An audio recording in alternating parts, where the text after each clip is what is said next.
Hi, I'm Kath from KathleenRobb.com, and thank you so much for joining me in this episode. So today I want to talk about that feeling of waking up fatigued. So even after a good night's sleep or lots of sleep, just waking up and feeling like you cannot catch up on your energy.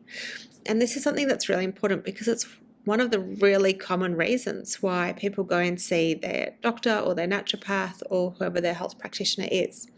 Now, one of the things that's most surprising about fatigue is people relate it to sleep. So if you don't get enough sleep, you feel fatigued. If you feel fatigued, you must not be getting enough sleep. But the truth of the matter is that sleep is necessary to address fatigue, but it's not adequate in its own self.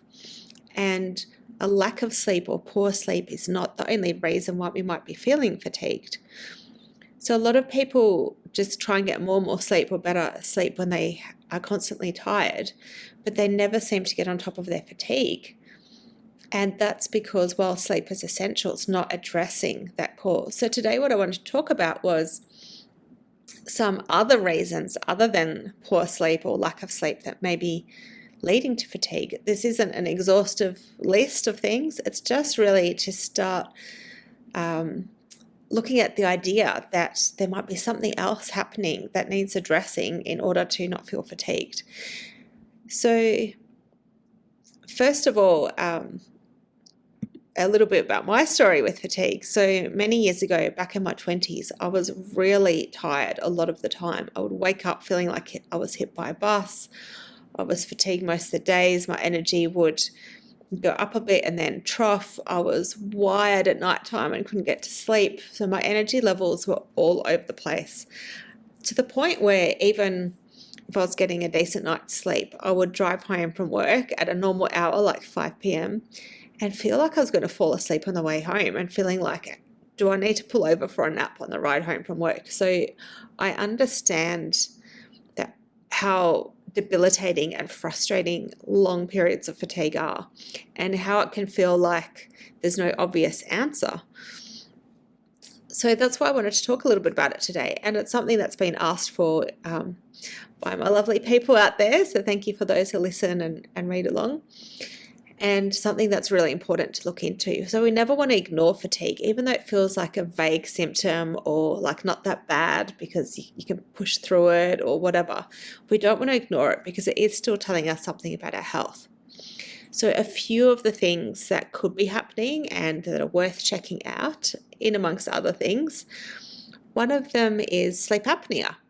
So sleep apnea is a sleep disorder where our breathing is actually interrupted during sleep. And this reduces the oxygen supply to our brain and to our body, which is why we wake up feeling very unrefreshed, tired, even maybe a headache, dry mouth, that kind of thing on waking. So a lot of us have heard of obstructive sleep apnea, which is often linked to being overweight or carrying weight around the neck area, which leads to it being harder work for the breathing, the airways to stay open. Making the body work harder to breathe and to get enough air. But there are other causes of sleep apnea other than weight, and one of them is called central sleep apnea, which is actually that the brain is not sending the right signals to the body to keep it breathing. It's often in people with severe illness or injury of the brainstem, so they're quite unusual circumstances. However, if you are someone who wakes up with a dry mouth, with a headache, feeling breathless, feeling exhausted, and sleep isn't refreshing, or if you are carrying extra weight, particularly around your neck, if you've been told that you snore at night, if you're waking up with a headache, if you have high blood pressure, all of these things would indicate it's worth just chatting to your doctor about it and seeing if it's a possibility for you. Now, another reason that people wake up fatigue is cortisol dysregulation. Now, cortisol is a stress hormone, so cortisol dysregulation often comes after a long extended period of high levels of stress. And let's face it, a lot of us have had high levels of stress in recent years. Now, when we're healthy, cortisol helps us to give our get up and go. So we actually are supposed to have a rise in cortisol when we wake up, which is called the cortisol awake response. So it helps us get out of bed, get on with our day, get going in the morning. However, like anything else, if we're constantly producing stress hormones after constant levels of stress, our adrenals can also become fatigued or dysregulated. And because cortisol is meant to be cyclical throughout the day, with a peak in the morning and then going down at night so that we can get to sleep, if we have really disruptive daily rhythms like shift workers and getting up to feed bubs and all that kind of thing, this can also disrupt that nice cycle of cortisol. So when our cortisol levels are depleted or we're not following good healthy rhythms and cycles, we can wake up feeling like we just don't have that get up and go, like we've been hit by a bus, like we don't have the energy to get out of bed. So it's worth considering stress levels and ongoing periods of stress as part of the reason why you might be feeling fatigued.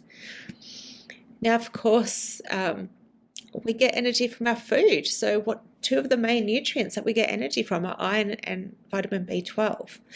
And these are really important for the formation of our red blood cells, which carry oxygen around our body and to our brain.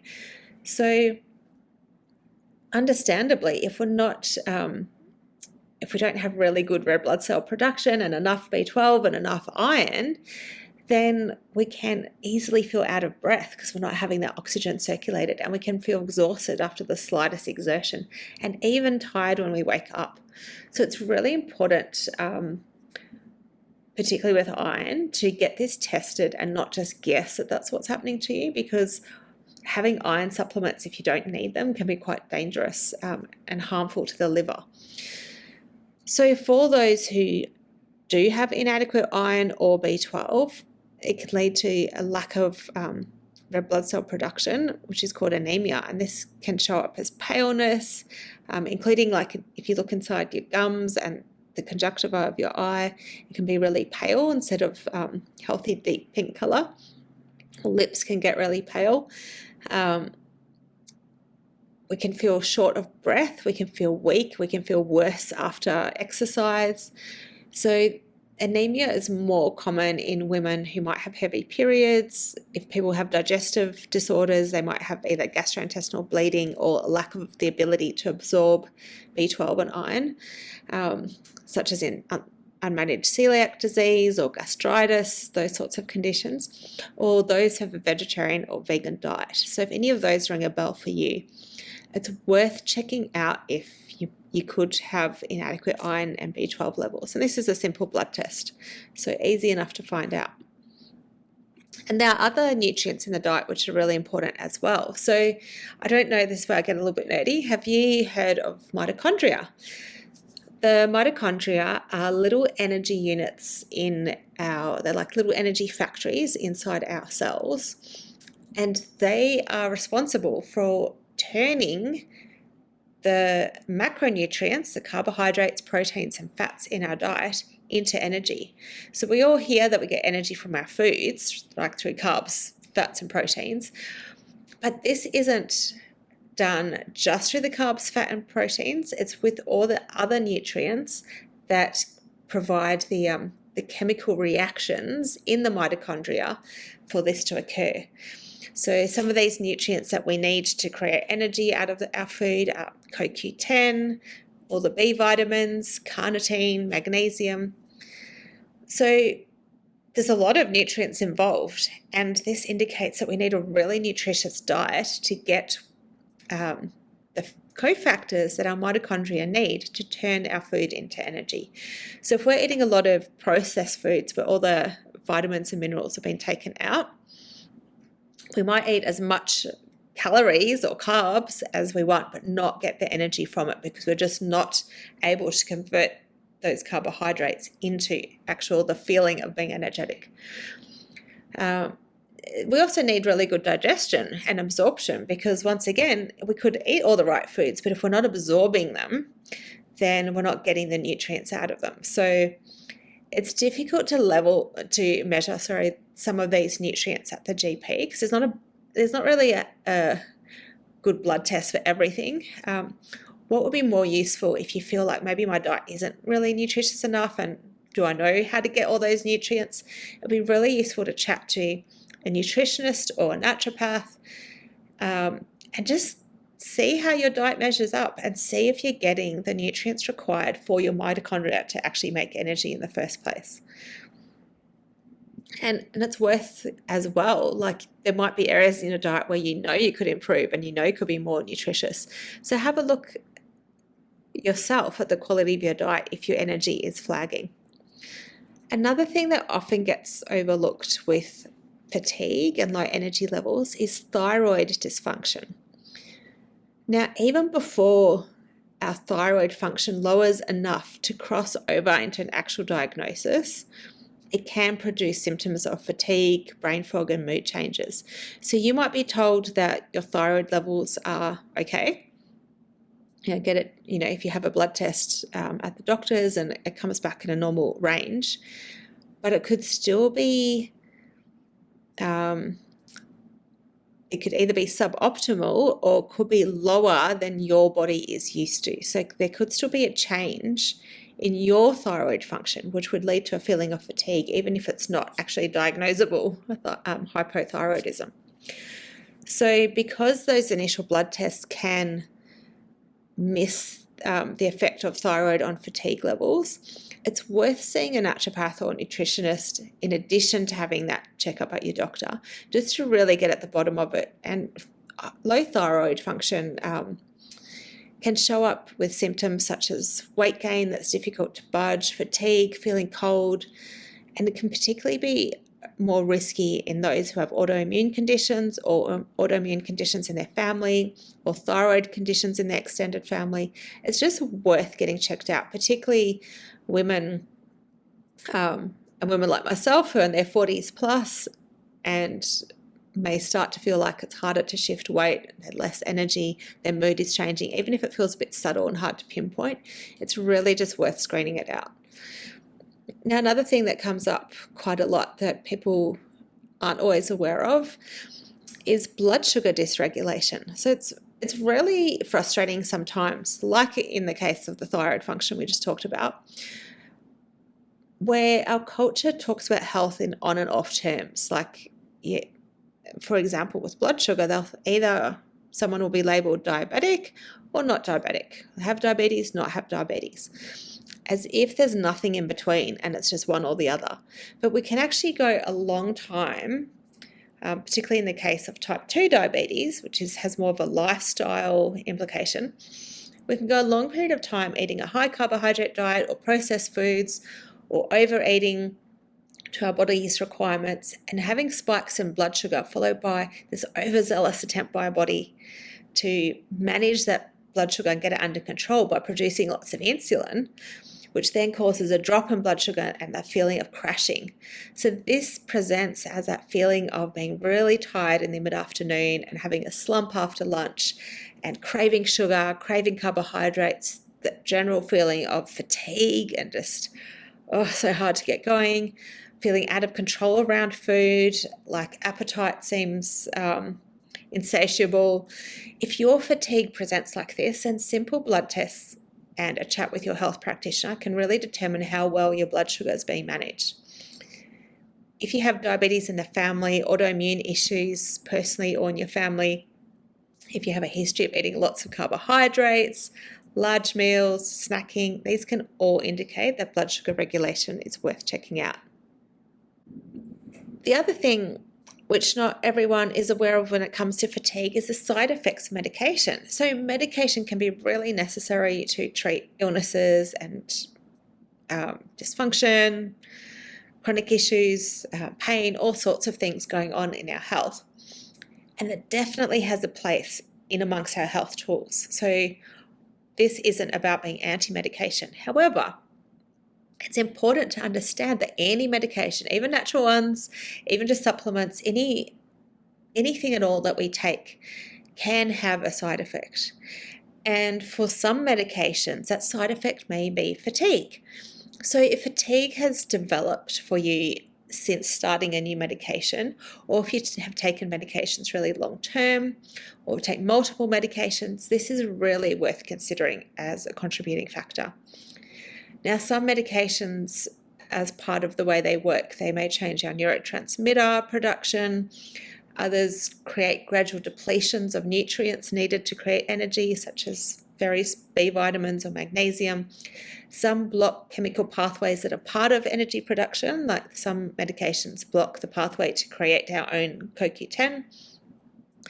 So it's really helpful, if you are on any medication at all, to have a chat with your pharmacist the next time you get a script filled and just ask and understand how any of the symptoms you may be having, including fatigue or anything else going on for you, could be part of the side effects of anything that you're taking.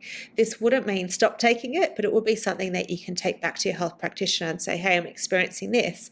Is there anything I can do?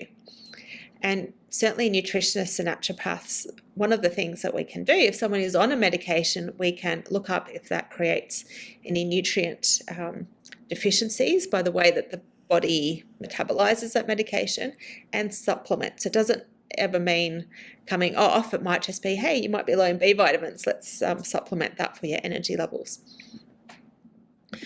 So what do you do with all this information about all these things that could be happening causing fatigue? Well, the first thing I'm really trying to illustrate here is that fatigue is really multi-layered. It feels really simplistic. It feels like something that can be overlooked or just a casual complaint, but it can be really hard to address and unravel on your own. And I know, having been there, and particularly in the way it presents, it can just make us want to reach for sugar or quick hits of caffeine and that kind of thing, which usually exacerbates the fatigue long term. It makes it even harder to get on top of. So the main thing I would suggest is taking some small steps to start turning the tide on your fatigue. The first thing is book an extended appointment with your doctor and ask for a full workup, blood tests for common fatigue markers such as blood sugar, nutrients such as B12, vitamin D, iron, and thyroid function. Next, have a look at your diet and lifestyle and see, are there any obvious things that you could modify, such as your sugar intake, meals based around simple carbohydrates like pasta or bread, or lack of vegetables, indicating that you might be getting too much of things like sugar and not enough of the nutrients required to convert sugar into energy. Next, pop into your local pharmacy, talk to the pharmacist about any medications that you're on. If you need to be aware of side effects, interactions, anything else that you need to be aware of, because it's too easy to just get the script filled and want to get out of there, but actually have a conversation around the medications you're taking so you understand what you're dealing with and if there's something else you could do about that.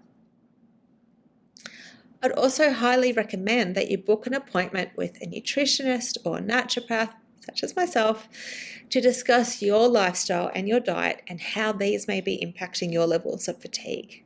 They can help you unravel some of these causes and other causes that could be going on to address them at the source. And most importantly of all, don't assume that there's nothing you can do. There is a cause for your fatigue, and there are steps that can be taken to address it. If you are fatigued, you have my empathy and my thoughts. I understand it can feel relentless, it can feel frustrating to drag yourself through the day and lacking the energy that you want to be putting into your life and your dreams and your loved ones.